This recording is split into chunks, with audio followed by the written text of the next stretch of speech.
went to a military school.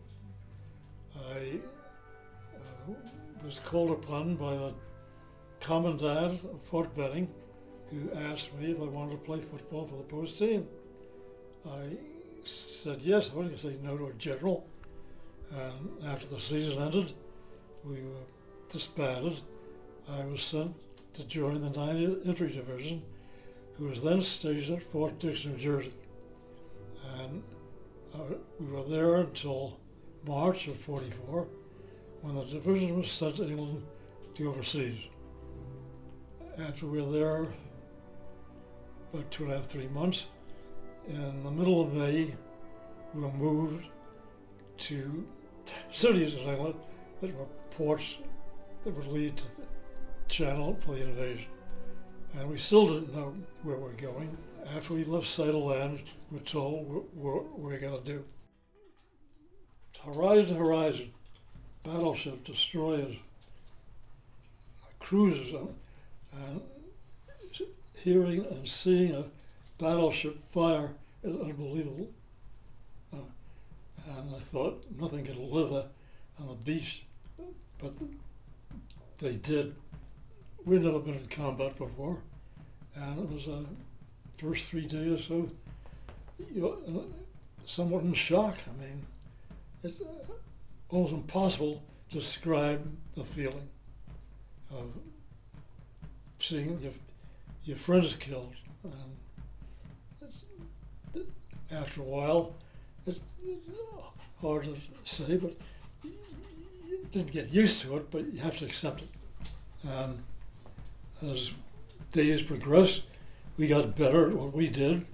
We became combat veterans. I was never the same after that. I'm not today. And it's hard. I enjoyed my military experience. I wouldn't trade it for anything. And I had a rather hard time adjusting to it. I mean, to civilian life. I didn't want to take my uniform off, and my dad said, "Yeah, you get out of that uniform," and he bought me some clothes. I didn't have any civilian clothes. One of the most difficult things I had to do was with my language. I had a very hard time with that, but I actually became a civilian. He started coming to church when his wife was sick with cancer, and he was kind of looking for a place to, I think, deal with stuff that was just coming up.